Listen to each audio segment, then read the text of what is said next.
5 days का time है और इसके लिए एक सीरीज स्टार्ट करिए आज से। ऑलमोस्ट मेरा टारगेट रहेगा कि मैं 20 प्रैक्टिस टेस्ट आपको एग्जाम से पहले इंग्लिश के और 20 प्रैक्टिस टेस्ट आपको सामान्य ज्ञान मतलब जनरल नॉलेज एंड रीजनिंग के जो क्वेश्चंस आते हैं एग्जाम रिलेवेंट करा पाऊँ। एंड मैं आपको एक गारंटी देता हूं कि क्वेश्चन तो एक एक दो दो होंगे, बट उसके साथ मैं बहुत सारी ऐसी इंफॉर्मेशन आपको देता चलूंगा, तो डेफिनेटली आप उनको नोट डाउन करते चलिएगा, काफी आपकी यहाँ पे हेल्प हो जाएगी। वीडियो स्टार्ट करने से पहले बस आपसे भी कोई एक ही चीज बोलूंगा कि आपके सामने 25 क्वेश्चन होंगे, एग्जाम की तरह होंगे, पेपर आपका इसी तरह से आएगा, ठीक है। एक तो क्वेश्चन प्लस माइनस होंगे, वो मैं चीजें आपको सब बताता चलूंगा, ठीक है। देखो इसका पीडीएफ भी मैं आपको दूंगा, बट दम मत करिएगा बिल्कुल कमेंट्स में। मैं आज फर्स्ट सेशन है तो थोड़ा सा आपको एक दो बातें बताऊंगा। सेकेंड नंबर, स्टैटिक जीके का मैं डेली आपका एक कोर्स टाइप में चला रहा हूँ टेलीग्राम पे, मॉर्निंग पे अपडेट करता हूँ। आप सभी को आज सेकेंड डे था, आपको दिखाता हूँ वहाँ पे। एक सेकंड रुकिएगा बस, फिर आते हैं यहाँ पे चीजें स्टार्ट करते हैं। जस्ट हम कहाँ पे हैं, इधर हैं। ऑनलाइन एजुकेशन के नाम से ये अपना टेलीग्राम चैनल है। कुछ लड़के इतना होशियार हैं कि देख लीजिए, बात के पहले प्रधानमंत्री नहीं थे, तो देख लीजिए ऑलमोस्ट 50% कैंडिडेट है।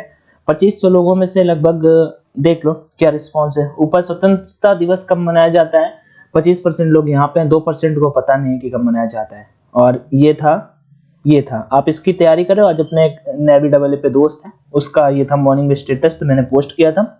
उसके बाद ये आपको करना है, आपको डेली का डेली बस ये कंप्लीट करते चलना, डेली का डेली भाई 20 दिन का एक अपना कोर्स टाइप में आपका स्टैटिक जीके कंप्लीट हो जाएगा, बहुत अच्छी मात्रा में कंप्लीट हो जाएगा। आपको फोन पे देखोगे सारी की सारी चीजें दिखाई देंगे, डिफिकल्ट कुछ भी यहाँ पे नहीं है। चलो लेके चलता हूँ आपको सेशन पे, चीजें डिस्कस करते हैं। कोई डाउट है तो कमेंट में बताइएगा। छोटी छोटी गलतियां मत किया करिए, ठीक है, नहीं तो फिर आपका मार्क्स बहुत कम हो जाएंगे। अब बताओ, आपने ये नहीं बता पाए, 50% कैंडिडेट ने गलत कर दिया है। फर्स्ट क्वेश्चन है यहाँ पे देखो, ऐसे ही पेपर आपका आएगा जैसे यहाँ पे है कि बिलीव को अगर आप ये लिखते हैं तो सेल्डम को आप क्या लिखेंगे। सबसे पहले मैं रीजनिंग के लिए आपको एक चीज रिकमेंड करूंगा, इस टाइप के क्वेश्चन आप तभी कर पाएंगे जब आपको एबीसीडी का ऑर्डर पता होगा। मैं आपसे पूछूं आर कहाँ पे होता है, किस नंबर पे आता है अल्फाबेटिकल ऑर्डर, तो आप तुरंत बताओ भैया 18 पे आता है। मैं पूछूं एल तो आप तुरंत बताओगे भैया 12 पे आता है। मैं पूछूं आपसे डब्ल्यू कितने पे आता है, आप तुरंत बताओगे भैया 23 पे आता है। मैं आपसे पूछूं एम कितने पे आता है, भैया बताओगे 13 पे आता है। तो इस क्वेश्चन को देखते ही ना आप 10 सेकंड में बना दोगे। और अगर आपको ये नहीं पता कि कितने के बाद कौन सा आता है तो फिर आपको टाइम लग जाएगा। करने में कोई दिक्कत नहीं है, नेवी का पेपर है, टाइम आपका उतना ज्यादा इसमें भी नहीं होता है, बट अगर आपको ये लर्न होगा तो बहुत अच्छा है। याद कर लीजिए भाई, एबीसीडी याद कर लीजिए, उसमें कोई दिक्कत नहीं है, ठीक है। चलो तो मैं आपको बताता हूँ। देखो फर्स्ट क्वेश्चन है, जैसे बिलीव को ये कुछ इन्होंने लिखा है, ठीक है, तो आप सेल्डम को क्या लिखेंगे, ये चीज हमसे पूछ लिया। देखो डिफिकल्ट बिल्कुल नहीं है, मैं आपको इधर समझा देता हूँ। तो बी कितने पे होता है, 2 पे होता है, ठीक है। मैं सीधा पोजीशन लिख दूं आपकी, रुकिएगा एक सेकंड, हम समझाते हैं आपको। BELIEF, okay, BELIEF। बी कितने पे होता है, 2 पे। ई कितने पे होता है, 5 पे। एल कितने पे होता है, 12 पे। आई कितने पे होता है, 9 पे। ई कितने पे होता है, 5 पे। एफ कितने पे होता है, 6 पे। ओके, हमने एबीसीडी पे जो इनकी पोजीशन होती है ना वो लिख दी। इसको हमने क्या लिखा है, AF के और DH, ठीक है। अब देखो ए कितने पे होता है, 1 पे। एफ कितने पे होता है, 6 पे। के कितने पे होता है, 11 पे। के कितने पे होता है, 11 पे। डी कितने पे होता है, 4 पे। एच कितने पे होता है, 8 पे। कोई दिक्कत नहीं है ना यहाँ पे, इस पे मुझे नहीं लगता कि आपको कोई भी दिक्कत होनी चाहिए। अब चलो हम ये देख लेते हैं कि क्या किसमें इन्होंने किया है, ठीक। अब सेम टू सेम देखो, यहां से +2 है, 2 में से 1 घटाएंगे अगर हम तो हमारा 1 आएगा। 5 में से 1 जोड़ेंगे हम तो हमारा प्लस का 6 होगा। 12 में 1 घटाएंगे तो 11 होगा। 9 में +2 करेंगे तो फिर से 11 होगा। फिर 5 में 1 घटाएंगे तो 11 होगा और 6 में +2 करेंगे। ये सीरीज अपनी चल रही है, ओके। तो मतलब बी में से पहले वाले में 1 घटाया है, तो देखो यस कितना 19 होता है। 19 में 1 घटाएंगे तो आर आएगा 18, ठीक है। ई, अब देखो ई दूसरे वाले में क्या किया इन्होंने, मतलब 5 से 1 6 हुआ था, मतलब 5 से 1 6, 1 बढ़ा था, तो भाई ई के बाद क्या था, 1 बढ़ाएंगे यफ, तो आर के बाद क्या आ जाएगा अपना यफ। कोई दिक्कत इसमें, आई थिंक कोई भी दिक्कत नहीं हुई होगी। तीसरे नंबर पे आता है यल 12 था, हमने गिरा 1 कम किया, तो चलो यल 12 होता है, 1 कम करेंगे तो के हो जाएगा। आर एफ के मुझे बताने में लग रहा है भाई टाइम नहीं थी, ये 5 सेकंड का क्वेश्चन होता है। आर एफ के कोई ऑप्शन में है, देखो ए नंबर आपका कट गया, आर डी के है और डी भी कट गया, ठीक। अब आगे चलते हैं यहाँ पे और देखते हैं आई को मतलब 9 है चौथे नंबर पे और 9 में 2 बढ़ाया है, ठीक है। तो यहाँ पे डी है, 4 पे 2 बढ़ाएंगे तो 6 हो जाएगा। 6 पे क्या होता है यफ, तो देख लो यहाँ पे आर एफ के ई आ रहा है, तो ये भी कट गया। ऑप्शन सी बिल्कुल राइट हो गया, ठीक है। थोड़ा सा टाइम लगा मुझे बताने में, जो फ्रेशर होंगे पहली बार उनको समझ में आएगा, लग सकते हैं, अदरवाइज हम यहीं से देखते हुए इस क्वेश्चन को बना देते, कोई भी टाइम आपको लगने वाला नहीं था, ठीक है। सिंपल सा आप जस्ट इसे बना देते कि भैया इस तरह से हम इसे ऐसे ही कर देते हैं, हम इसे ऐसे ही कर देते हैं। रुकिएगा थोड़ा सा, और मैं और भी सब्जेक्ट इंग्लिश के आपको प्रैक्टिस टेस्ट कराऊंगा और उसके साथ में मैथ्स के और फिजिक्स के आपको शेयर करता रहूंगा, ठीक है। तो आप उनको अटेम्प्ट कर लीजिएगा, वो भी एग्जाम रिलेवेंट आपके होंगे। चलिए फिर आगे बढ़ते हैं नेक्स्ट क्वेश्चन की ओर और देखते हैं। इसे थोड़ा सा क्लियर कर देता हूं तो आपको बेहतर वैसे समझ में आएगा, कुछ ज्यादा टाइम नहीं लग रहा है, डोंट वरी, फर्स्ट सेशन है, चलेगा। नेक्स्ट टाइम से हम टाइम को और भी कम करेंगे। हाँ, तो अगला क्वेश्चन है यहाँ पे 77 नंबर, आप देखिए और इसे करने की कोशिश करिए। आप अपना स्कोर मुझे कमेंट में बताइएगा। मैक्स आपके पास 5 सेकंड होता है, वीडियो को पॉज कर लिया करो, इसमें अपने को डिफरेंट बताना है। सिंपल से देखो, ये यहाँ पे इसे नंबर सीरीज का क्वेश्चन मान सकते हो आप। करने का तरीका क्या होगा, इसे या तो स्क्वायर की सीरीज बनती होगी, क्यूब की सीरीज बनती होगी, कुछ जोड़ कुछ घटाना ऐसा बनता होगा। देखो इतने बड़े बड़े डिजिट है, आपको ऐसे कभी भी सम मिले ना तो आप इनके जो डिजिट दे रखे होते हैं इनको आपस में ऐड किया करो। जैसे कि 6 3 9, 9 3 12 और 4 13, सॉरी 9 6 15, 15 3 18, 4 22, इसका योग 22 आ रहा है। इसका देखिए 4 1 5, 5 6 9 और 9 3, 6 3 9, 9 4 13, 1 14, इनका योग सम आ रहा है। ओके 14, यहाँ पे 14, यहाँ पे 14।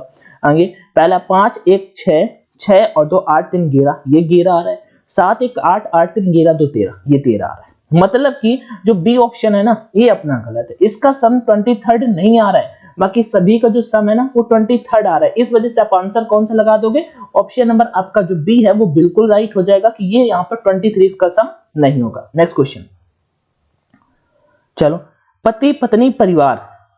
भाई पति पत्नी परिवार ये तो बिल्कुल सिंपल है, क्योंकि परिवार में ही दोनों होते हैं, पति पत्नी और परिवार। 78 नंबर क्वेश्चन आप सभी को पता होगा कि परिवार में ही पति भी होता है और परिवार में पत्नी, तो पहला नंबर तो परिवार आएगा।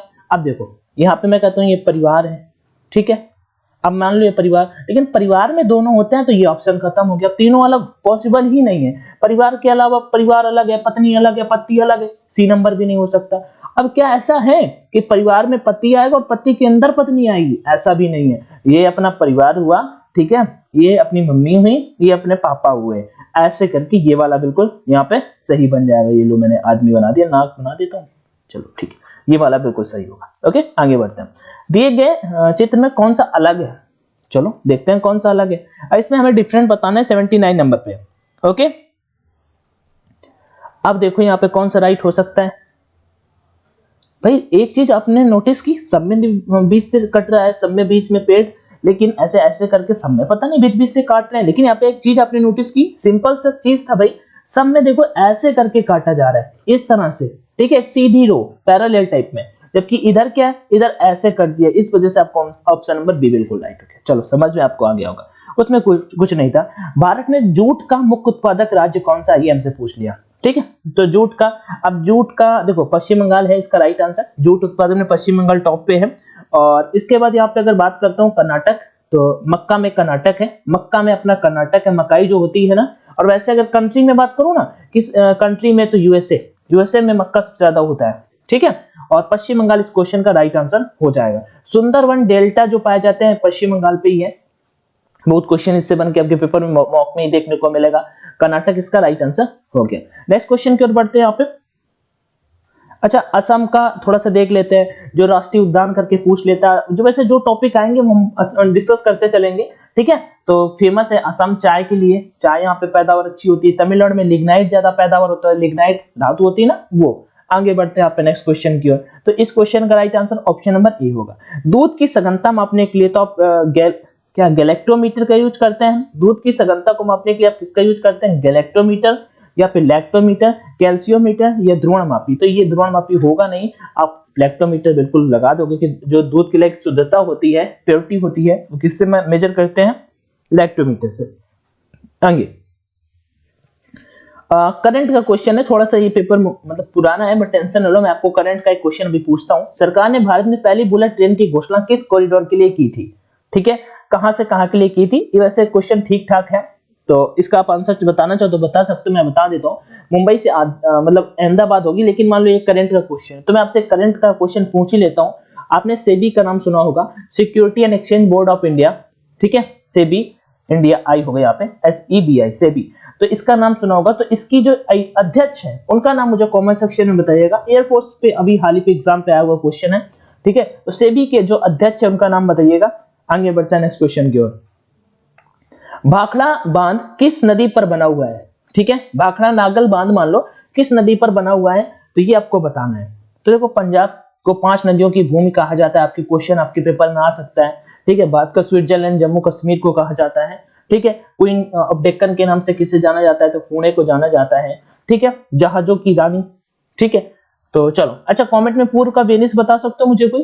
पूर्व का वेनिस कमेंट में बताइएगा। ठीक है, मैं आपके कमेंट्स का रिप्लाई करूंगा, कोई टेंशन नहीं है। भाखड़ा नागल, भाखड़ा नागल बांध भाई कहां पे है बताओ? 83 नंबर, इसका राइट आंसर सतलज पे हो जाएगा। ठीक है, भाखड़ा नागल किस नदी पे है? सतलज नदी पे है। नेक्स्ट क्वेश्चन की ओर बढ़ते हैं। अच्छा, ये जो रावी और ब्यास नदियां हैं, इनका उद्गम कहां से होता है? रोहतांग दर्रे से। कहां से होता है? रोहतांग दर्रे से। ओके, और ये रोहतांग दर्रा है कहां पे? हिमाचल प्रदेश में। अच्छा भैया, आप ये बता सकते हो, मैं फिर से क्वेश्चन पूछता हूं, रुकिएगा। रोहतांग जो दर्रा है, रोहतांग हिमाचल प्रदेश में कौन कौन से दर्रे हैं, किसी को पता है? चलो मैं बताता हूं, देखो एक याद कर लो। गांव में आपको ऐसे बहुत लोग मिलते होंगे ना। शराबी लिख दिया भाई उन्होंने तो, बिल्कुल हाँ शराबी, चलो ठीक है। तो ये हो गया सिपकिला, ये हो गया रोहतांग, और ये हो गया बाड़ालाचा। 3 दर्रे हैं यहाँ पे जो मोस्टली एग्जाम में आपके पूछे जाते हैं, शराबी, सिपकिला, और रोहतांग और बाड़ालाचा। ठीक है, तो रास मतलब रोहतांग से आप रावी रिलेट कर सकते हो, और रावी और व्यास का दोनों का उद्गम यहीं से होता है। समझ गए? हो गया, आपको समझ में आया होगा। शराबी से आप तुरंत रिलेट करोगे, भैया ने शराबी बताया था, साफ और सिपकिला, राफ और रोहतांग, रोहतांग से रावी और व्यास दोनों का उद्गम होता है। समझ में आपको आया? अच्छी बात। चलो नेक्स्ट बढ़ते हैं। नेक्स्ट क्वेश्चन, अमरनाथ गुफाएं, ठीक है, महादेव, आप सभी को तो बिल्कुल आ जाना चाहिए क्वेश्चन।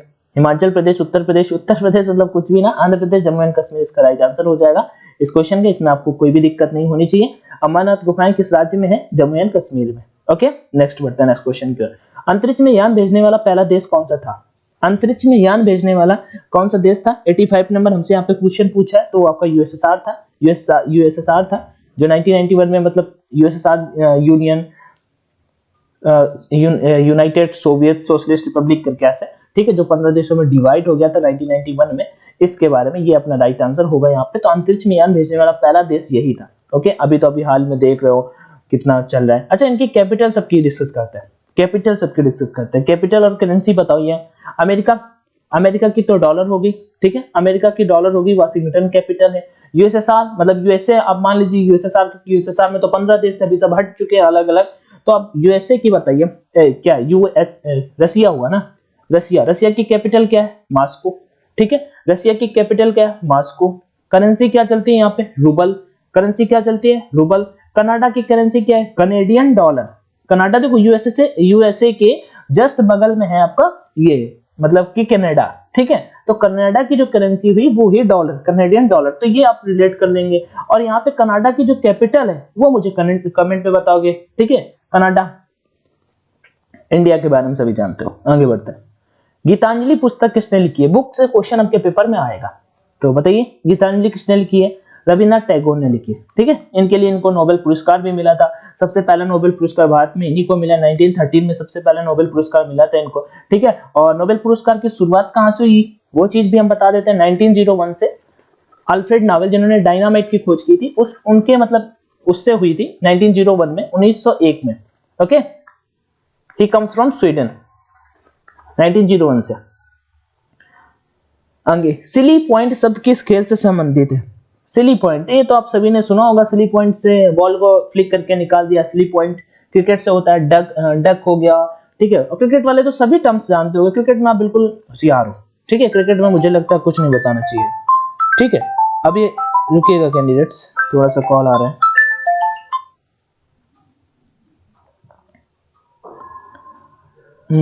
चलो ठीक है।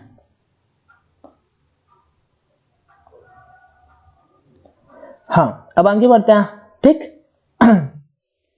हाँ जिससे फुटबॉल है ना, इससे आपको ट्रॉफी बहुत रिलेट करके आती हैं कि फुटबॉल का जैसे अभी हाल ही पे फीफा हुआ, इसको आपको कमेंट मतलब कवर कर लेना है। सबसे ज्यादा गोल किसने किए? एम्बाप्पे ने किए, ठीक है, एम्बाप्पे ने किए। उसके किसने जीता है? अर्जेंटीना ने जीता है। कहाँ पे हुआ था? कतर पे हुआ था। कहाँ पे हुआ? फुटबॉल जो अभी हाल ही में हुआ ना, फुटबॉल विश्व कप, ठीक है, इससे पहले वाला कहाँ पे हुआ था? रसिया पे हुआ था। विजेता तब कौन था? फ्रांस था। इस बार उप विजेता कौन रहा है? फ्रांस रहा है, ठीक है। ऐसा फुटबॉल से आपका ट्रॉफी रिलेट करके पूछ लेता है। कौन कौन से ट्रॉफी जो मोस्ट इंपॉर्टेंट हो जाते हैं वो मैं आपको बता देता हूँ, ठीक है। एक सुब्रोतो कप होता है, सुब्रोतो कप होता है, सुब्रोतो कप। मर्डेका कप हो गया, डूरंड कप हो गया, ये आपके पेपर में आते हैं जो मैं बता रहा हूँ। हॉकी में ऐसे ही बहुत होते हैं। आगा का कप हो गया, मेजर ध्यानचंद ट्रॉफी हो गया। तो मैं धीरे धीरे करके आपको याद कराता रहूंगा, टेंशन मत लीजिएगा। आज आप एक ही याद करिएगा, मर्डेका कप।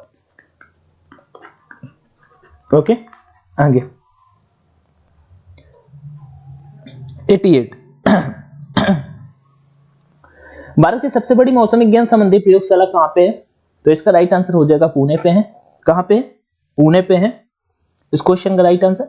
एक बात देखो, आगे बढ़ने से पहले बताता हूँ आप सभी को, अगर प्रैक्टिस करनी है आपको, ऑनलाइन लगाने है, देखो मॉक की मैं तो आपको ऑफलाइन ही कराता रहूंगा, प्रैक्टिस भी कराता रहूंगा, सब चीजें, लेकिन आप ऑनलाइन खुद भी एक एक दो मॉक लगाने के लिए परीक्षा एप्लीकेशन पे लगा सकते हो मॉक। वहां पे अपना कूपन कोड ऑनलाइन D50 का यूज करना और single mock test series buy करके प्रैक्टिस कर लेना, ठीक है। और ऑलमोस्ट 175 रुपीज में आपको मिल जाएंगे 15 to 20 टेस्ट। इस कोड का यूज जरूर कर लेना। और एग्जाम रिलेवेंट है, क्योंकि इजी के चक्कर में पढ़ोगे तो फिर आपको थोड़ा सा दिक्कत हो जाएगा। अगर हो जाता है मैं तो बता देता हूँ, परीक्षा का लिंक मैं डिस्क्रिप्शन बॉक्स में दे दूंगा। क्या था? हाँ अब ठीक है, ठीक है, तो चलो। तो यहाँ पे देखो क्या है, ब्राजील दुनिया में सबसे अधिक उत्पादक और निर्यात करता है। तो ये चीज मैंने आपको ऑलरेडी बता दी है, तो आप देख लीजिएगा, ओके। इसका लिंक मैं डिस्क्रिप्शन बॉक्स में दे दूंगा, प्रैक्टिस करते चलिए। तो ब्राजील दुनिया में सबसे अधिक उत्पादक और निर्यात करता है। ब्राजील मतलब सबसे ज्यादा किसका निर्यात करता है, ये चीज हमसे पूछा 95 नंबर पे। ब्राजील कॉफी का, किसका? कॉफी का सबसे ज्यादा निर्यात करता है, ठीक है। अगर भारत में बात करते हैं कॉफी सबसे ज्यादा कहाँ पे होती है, तो कर्नाटक में होती है। कहाँ पे होती है? कर्नाटक पे। अच्छा मक्का कहाँ पे होता है सबसे ज्यादा? अगर कंट्री पे बात करें तो यूएसए पे होता है मक्का सबसे ज्यादा। और वैसे अगर भारत में बात करें तो मक्का देखो, मक्का कहाँ से खत्म हो रहा है? काफर कर्नाटक, ओके याद हो गया। गेहूं सबसे ज्यादा भारत में कहाँ पे होता है? उत्तर प्रदेश में। उसके बाद कहाँ पे? पंजाब में, ओके। चाय असम में। असम के बाद अगर वैसे आता है तो दार्जिलिंग में सबसे ज्यादा होती है, और दार्जिलिंग में असम में नहीं पड़ता है, ये आई थिंक आप सभी को पता होगा। तो ब्राजील हो गया, ओके। ब्राजील दुनिया में सबसे अधिक उत्पादक और निर्यात करता है किसका? कॉफी का। नेक्स्ट बढ़ता है नेक्स्ट क्वेश्चन की ओर। भारत का लौह पुरुष के नाम से किसे जाना जाता है? अभी हाल ही में क्वेश्चन पूछा था, इंडियन आर्मी का एग्जाम था मेरे भाई का 15 जनवरी को, उसके पेपर में क्वेश्चन आया था, भारत के लौह पुरुष के नाम से किसे जाना जाता है। तो ऐसे ही क्वेश्चन आपके पेपर में भी आएंगे, इतना डिफिकल्ट थोड़ी होता है। अब तो किसे जाना जाता है बताओ? राजीव गांधी को, जवाहरलाल नेहरू को, सरदार पटेल को, महात्मा गांधी को। तो कोई, अरे कहाँ पे हम पहुंच गए, हम इधर भाग गए ना, बहुत इधर से हमें करना था क्वेश्चन। चलो कोई नहीं, 89 नंबर से हमें क्वेश्चन करने थे, हम 89 कर लेते हैं। 89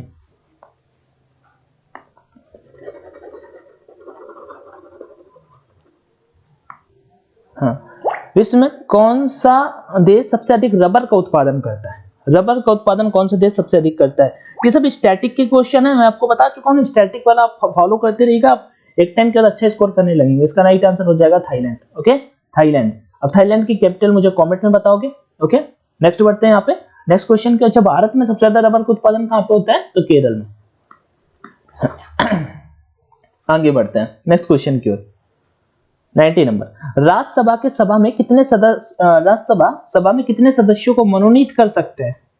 तो बताइए 90 का राइट आंसर 12 हो जाएगा। 12, ये विज्ञान कला साहित्य के क्षेत्र से 12 लोगों को चुना जाता है। राज्यसभा का जो सभापति होता है भारत का उपराष्ट्रपति होता है, ठीक है। राज्यसभा का जो सभापति होता है, राष्ट्रपति राज्यसभा में कितने सदस्यों को मनोनीत कर सकता है? 12 को, ओके। ये मैंने बताया कौन कौन से होते हैं जो मतलब कला साहित्य विज्ञान के क्षेत्र में अच्छा वाला प्रदर्शन करते हैं, उनको ऐसे ही चुन लिया जाता है। तो भारत का जो उपराष्ट्रपति होता है, जो वाइस प्रेसिडेंट होता है, वो राज्यसभा का सभापति होता है, ओके। अगर बात करता हूँ यहाँ पे एक ट्रिक लिख देता हूँ, मैंने याद करी थी, सरला।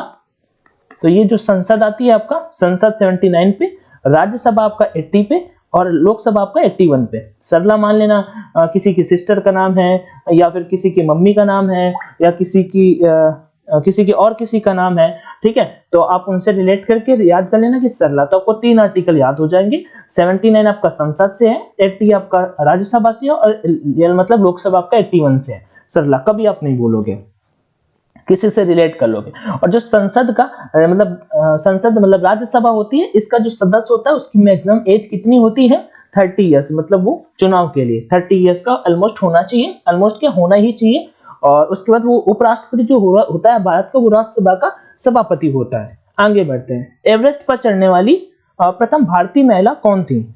ठीक है, तो क्वेश्चन नंबर 91 है यहाँ पे अपने सामने। तो कौन सा हो जाएगा? बछेंद्री पाल हो जाएगा इसका राइट आंसर, बछेंद्री पाल हो जाएगा। और संतोष यादव 2 बार होगी। ओके, आपसे अगर पूछते 2 बार चढ़ने वाली तो संतोष यादव। अब गोवा कब स्वतंत्र हुआ? भाई 1498 में आए। कौन? पुर्तगाली। ठीक है, वास्को डी गामा आए भारत पे, पहुंचे कालीकट। अब सबसे पहले आए तो पुर्तगाली और सबसे बाद में गए तो पुर्तगाली। तो भाई पुर्तगाली पता है कब भारत से गए? 1961 पे गए। तो 92 का राइट आंसर कौन सा होगा? ऑप्शन नंबर बी बिल्कुल राइट हो जाएगा। चलिए आगे बढ़ते हैं।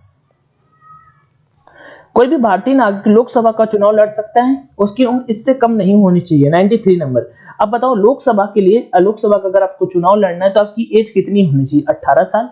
बिल्कुल नहीं। 25 साल हो सकता है, 35 साल नहीं। देखो मैं आपको यहाँ पे बताता हूँ, अगर आपको प्रेसिडेंट का मान लो इलेक्शन है, उसके लिए आपको 35 ईयर चाहिए, वाइस प्रेसिडेंट के लिए 35, और गवर्नर जो आपका राज्यपाल होता है, ठीक है, इन सभी तीनों के लिए 35 ईयर का एज होना जरूरी है।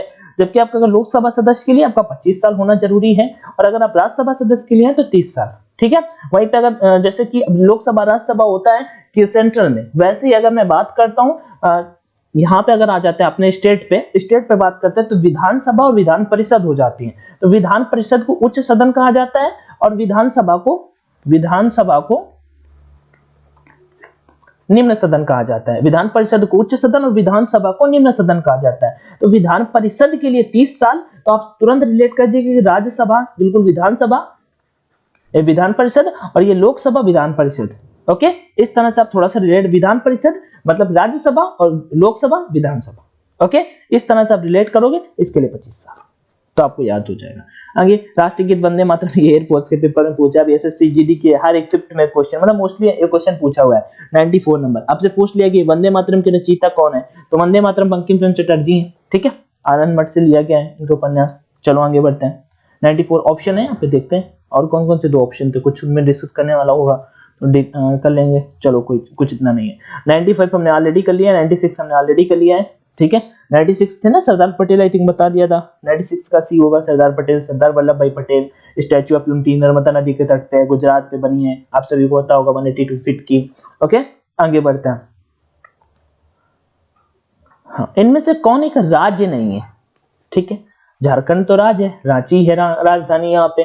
ठीक है, और मतलब आप सभी को पता होगा, MS धोनी क्रिकेट के फैन हो गए तो जानते होंगे कि झारखंड से बिलोंग करते हैं। गोवा की राजधानी पणजी, ये भी मेरे भाई के पेपर में आया। इतने सारा क्वेश्चन आए थे, पूछा था गांधी जयंती कब मनाई जाती है, छोटे छोटे से क्वेश्चन आते हैं। मैं गया था ना, उसके साथ में बता रहे थे। तो झारखंड, रांची, गोवा, पणजी। मुंबई कोई राज्य थोड़ी है सर, मुंबई तो एक राजधानी है, कैपिटल है, कहाँ की? महाराष्ट्र की। तो इस वजह से यहाँ पे राइट आंसर हो जाएगा। आगे बढ़ते हैं। ये क्वेश्चन अच्छा है, ये पेपर नेवी के पेपर में क्वेश्चन आपके पेपर के लायक है। ऐसे क्वेश्चन फुल फॉर्म जरूर आपको पेपर में देखने को मिलेंगे। क्वेश्चन क्या है यहाँ पे? 93, 94 क्वेश्चन हो गए क्या? कुछ मिस तो किया नहीं हमने? हाँ ठीक है, ठीक है, ठीक है। तो IAEC का फुल फॉर्म हमें बताइए। IAEC का फुल फॉर्म बताइए। 98 नंबर। ठीक है, तो इसका फुल फॉर्म क्या होगा आप मुझे कमेंट में बता सकते हो, अगर जरूर पता हो तो बताइएगा। International atomic energy commission 98 number, और Indian atomic energy commission, Indian aviation energy council, और उसके बाद नन ऑफ द अबव, इनमें से कोई नहीं। ठीक है, 99 नंबर, ये थोड़ा सा पुराना क्वेश्चन है, बट टेंशन न लो, मैं आपको नए क्वेश्चंस कराता हूँ। चलो बताओ, मैं आपको कुछ क्वेश्चंस यहाँ पे पूछूंगा, आपको सारे के सारे बताने। थोड़ा स्पोर्ट्स के बारे में देख लेते हैं। अभी मैंने आपको फीफा का कुछ देर पहले बता दिया था। ठीक है, अब फीफा के बाद में हम थोड़ा सा भी इसके स्पोर्ट्स के बारे में ही डिस्कस कर लेते हैं। हमसे पूछा 2012 के ओलंपिक कहाँ पे हुए थे? ये थोड़ा सा बहुत पुराना क्वेश्चन है। 99 ये तो लंदन पे हुए थे। ठीक है, 2016 के कहाँ पे हुए थे पता है किसी को? ब्राजील। ठीक है, ब्राजील के रियो डी जेनेरियो में। ओके, अब आगे मोस्ट इंपोर्टेंट। अच्छा, ओलंपिक गेम्स की शुरुआत कब हुई? 1896। ओके, एथेंस से। अब 2020 में होने थे ओलंपिक, लेकिन भैया हुए नहीं। क्यों नहीं हुए? कोविड आया। तो कहां पे हुए? 2021 में हुए। कहां पे हुए? टोक्यो जापान में। टोक्यो जापान में हुए। ठीक है, ये चीज पता है सबको, बहुत अच्छी बात है। अगले कहां पे होंगे 2024 के? तो ये होंगे फ्रांस के पेरिस में। फ्रांस के पेरिस में। फ्रांस के पेरिस में, कैपिटल है ना पेरिस, सीन नदी के तट पे है। अच्छा ठीक है, आप बोला भैया 2024 ठीक है। अच्छा 2028 के बता सकते हो? चलो मैं बताता हूँ। लॉस एंजल्स में। ठीक है, लॉस एंजल्स में। कहां पे है? यूएसए में। ठीक है, 2028 में। ये चीज आपको समझ में आई? नोट डाउन कर लीजिएगा भाई, बिल्कुल जेन्युइन है, कोई टेंशन लेने वाली बात नहीं है। आगे बढ़ते हैं यहाँ पे, और भी एक दो बता देते हैं आपको। स्पोर्ट्स इवेंट अभी हाल ही में फुटबॉल हुआ, ये कहां पे हुआ है? देखो 2018 का कहां पे हुआ था? रूस पे हुआ था। तब विजेता कौन था? फ्रांस था। इस बार उप विजेता फ्रांस रहा है, और हुआ कहां है? दोहा, कतर में। कहां पे हुआ है? दोहा, कतर में। रुकेगा, हाँ अभी बताता हूं आपको। हाँ तो अभी थोड़ा सा उसके बारे में थोड़ा डिस्कस कर लेते हैं। तो अभी 2018 में कहां पे हुआ था? फ्रांस में, मतलब रूस में हुआ था, रसिया में। विजेता कौन था? फ्रांस। 2022 में कहां पे हुआ है? दोहा के कतर में। ठीक है, दोहा के कतर में। विजेता कौन रहा है? अर्जेंटीना। अर्जेंटीना भाई, अपन ने भी मैच देखा है। ठीक, अर्जेंटीना विनर रहा, और इसमें मतलब उप विजेता कौन रहा आपका? तो फ्रांस ही रहा। ये वाला जो उसमें हारा था वो फ्रांस रहा। दोहा के कतर में हुआ। आगे बात करते हैं 2026 के। कहां पे होंगे? ऑस्ट्रेलिया पे होंगे। कहां पे होंगे 2026 पे? ऑस्ट्रेलिया पे होंगे। ठीक है, तो हो गया ये क्लियर। और कुछ? नेक्स्ट बढ़ते हैं। एशियन गेम्स अभी चाइना पे हुए हैं। ठीक है, अब आगे कहां पे होंगे? जापान में होंगे। अब एक ही वीडियो पे अभी तो सब कुछ बहुत हो जाएगा ना। आगे बढ़ते हैं नेक्स्ट की ओर। लेकिन ये मेरे पॉइंट ऑफ व्यू से अच्छा रहेगा। ऐसे बताते चलेंगे तो आपको बार बार वही क्वेश्चन घूम फिर के मिलेंगे, तो आपको चीजें कंप्लीट होती जाएंगी। अगला क्वेश्चन 100 नंबर। जवाहर ग्राम समृद्धि योजना प्रारंभ की गई थी। जवाहर ग्राम समृद्धि योजना प्रारंभ की गई थी, तो बताइए इसका राइट आंसर क्या होगा?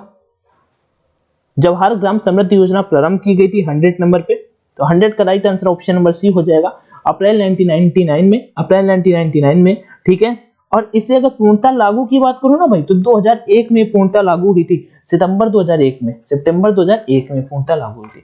बाकी कोई डाउट है तो कमेंट में जरूर आस्क करिएगा। टेलीग्राम पे नहीं जुड़ा, जरूर जुड़ जाइएगा। वीडियो को शेयर कर सकते हो दोस्तों के साथ में। ऑनलाइन एजुकेशन के चैनल को सब्सक्राइब करिए, ज्यादा से ज्यादा लोगों को बोले कि सब्सक्राइब करें। मैंने अपना भरसक प्रयास किया कि आपको समझ में आया होगा। बस सपोर्ट करो। Thank you. जय Hind and all the best.